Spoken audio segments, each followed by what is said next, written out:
Hey everyone, this is Brooke Klons and Carly Dalton. Our goal is to equip you with the tools necessary to get published and be successful. And today we're interviewing A.K. Wilder. She goes by Kim, and she's the author of Crown and Bones, which is a YA fantasy. And if you haven't read it, you should check it out. It's available on Amazon, and it has an amazing cover. So today we're going to discuss some writing topics. So we'll start with, how were you inspired to write Crown and Bones? I love this question because I think any author, no author ever gets tired of talking about their book or the inspiration, because that's where the gold is when you're in that inspired mode and the story just starts flowing out of you. I had two things that really grabbed me. The first was an image by a painting by John Waterhouse, who's a 19th century painter and very romantic and Greek mythology themes and so forth. And he had done a painting called The Siren. And you can look that up. It's actually on my website as in the art and images category, an image of it. This painting, print of the painting, sat on my wall and literally called to me. It literally called to me in not always comfortable ways. And I was just drawn to the depths, and I thought, okay, what is that like? What would that relationship be like? Because here was the siren, and here was her possibly drowning, potential drowned victim, and just all the ancient lore around this undersea world. And I wanted to write that into a story world, build it into a new series. It just called to me. And the other thing that really set the stage happened seemingly random. I was cruising along YouTube and came across a video projection of the continents. We've got our 7 continents, and originally they were just one landmass. And if we follow them forward from now, 250 million years from now, they all come back together as one. And that just gave me chills. And I thought, what would have happened in that time? There would have been great extinctions. Here's this landmass. What is it like under that water? What is it like on land? What would the human DNA have traveled down these different paths? And the story I wrote turned out to be nothing. It's not science fiction. It's not futuristic. It's a magical hegemony, pre-industrial. We know we're in some feeling like world of the past or alternate reality. But for me, it was that coming together of the land masses. And I think with fantasy, everything, I can't remember which author said this, David Eddings, I think, said that fantasy always begins with a map. And darn it, I think he's right. You begin with a map and the world expands out from there. So that was very powerful for me. That leads into our next question, because we took a survey of questions and got a ton on world building and how does the design map and stuff like that. So if you could kind of really dig into some world building for us. Sure. I don't have handy, but the map that I sketched out, there's a map in the book, which I made. I credited it to my legal name. Oh, there it is. Kim Faulkner did that. Thank you, Kim.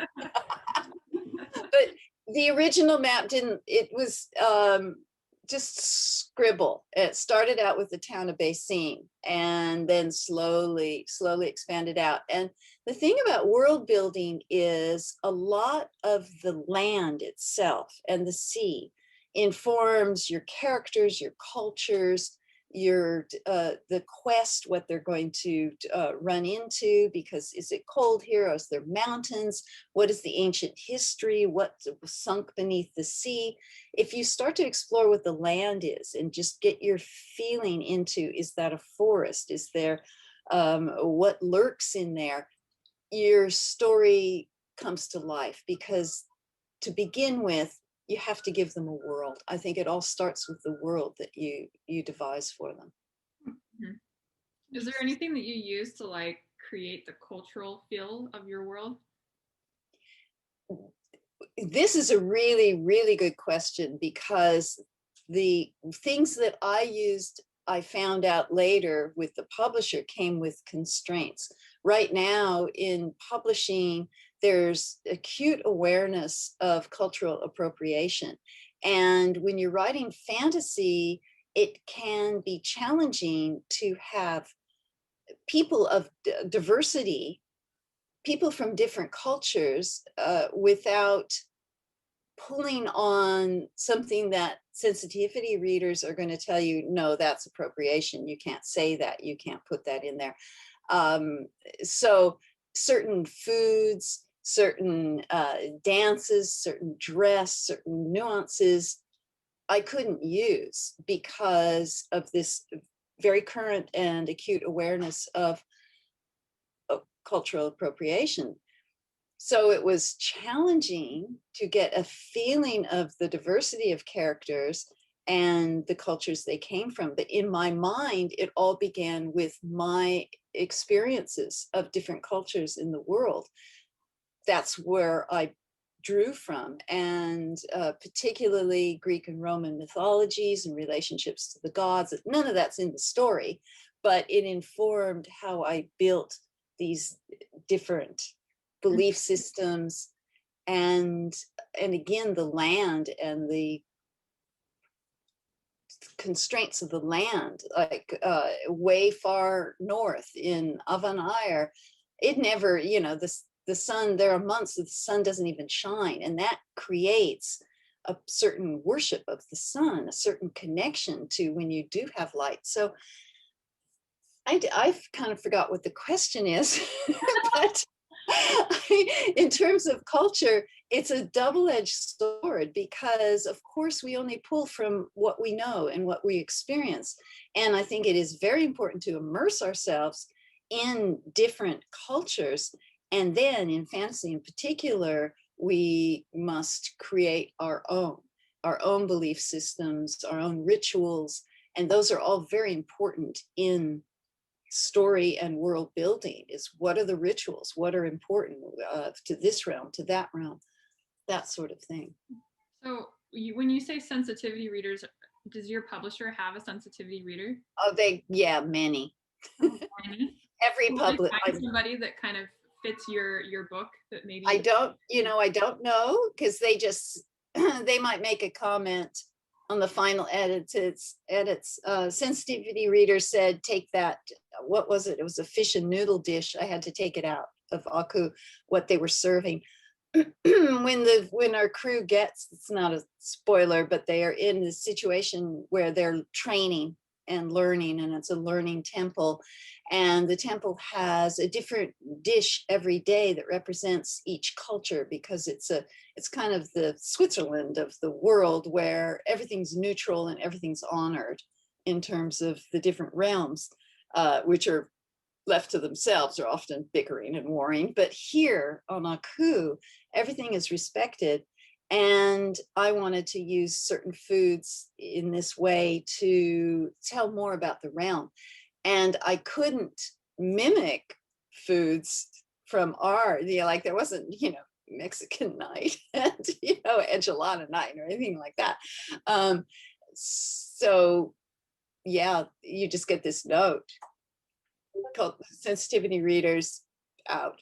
And I didn't argue any of that. You know how you'll get when you're edited, you might say, oh, look, are you really thinking about this story arc? Because that needs to be there. No, there's no arguing, especially with the climate of publishing as it is now. And they're very cautious and very aware. And I think we just have to respect that and go with that. I'm not sure, we'd have to talk to the publishers themselves of how they hire and who does that. I mean, someone who reads a lot and is very culturally very aware. I don't know, because you do things unconsciously. You don't even know that you put in, what did I have somewhere, split-toed sock, which was just shouted, an Asian culture shouted Japan, and they wanted that out. There's no shouting those cultures. And again, challenging me to find ways to show what I was seeing in my head and how I wanted diversity to play out in the story. So what about a fantasy reader that's based on a certain culture? Like, for example, my current work in progress is based on Peru. Yeah, very interesting, because there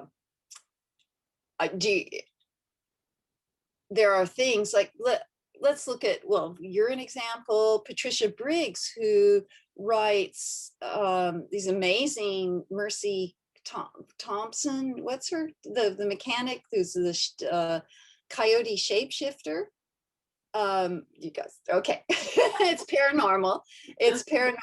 It's really, or it's urban. I guess it would be urban fantasy. It's really cool. She sells millions of books. She's been doing it. She's on book 15 or something.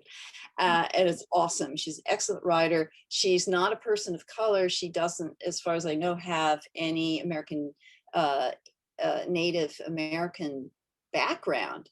And she's been writing this for years. I do not know if I don't know if she'd publish that if she started now. I don't know if she would be able to publish in that way. So if it's fantasy and it's based in Peru or in the Andes or wherever, I believe I would have a good long talk with sensitivity readers, be very aware of what what's being published now and what the climate is on that. And the thing my publisher kept telling me is, it's fantasy, make it up. Originally in the book, as an example, in the book, the path to Anantia was, as I wrote it, was the path to enlightenment. And to me, enlightenment had become a very kind of new age, everyday word. We all know what it means. And to me, it did not belong to, she said Buddhism, but it actually predates that in the Hindu culture. Couldn't have that word in there. Could not have path to enlightenment, cultural appropriation. So it changed to Anantia. I described what Anantia meant and the origins of the word. And well, you'll find out if you read the book. You can let me know if that flowed and you got the idea. I haven't had any criticism about the use of these created words or any accusation of cultural appropriation. So with fantasy, it's great. How we go about as a person not of Peruvian background, writing, let's say if you were writing something historical, even a historical fiction there, I don't know. I think that requires research because, like I said, the climate has changed and we have to be super aware, because you can spend years writing something that they go, oh, you're gonna need to adjust that or change that. Mm-hmm. So it's all very new. And yeah, I would like to keep talking to you about that as you progress with your book and where you go with it. Yeah. Perfect. Yeah, I'd love to reach out to you about that. That'd be cool. Well, that is all that we have time for today. Oh gosh. It goes by quick. It does. So thank you so much for watching. And if you have any comments or learned anything, we'd love to hear from you guys in the comments below. And please be sure to subscribe, like, and don't forget to ring the bell so you'll be notified when our next video is up. And a special thank you to AK Wilder for joining us. It was such a pleasure to talk to you, and be sure to join us next week when we have her talk on marketing strategies. Thanks for having me. It was a pleasure. Bye-bye. Bye.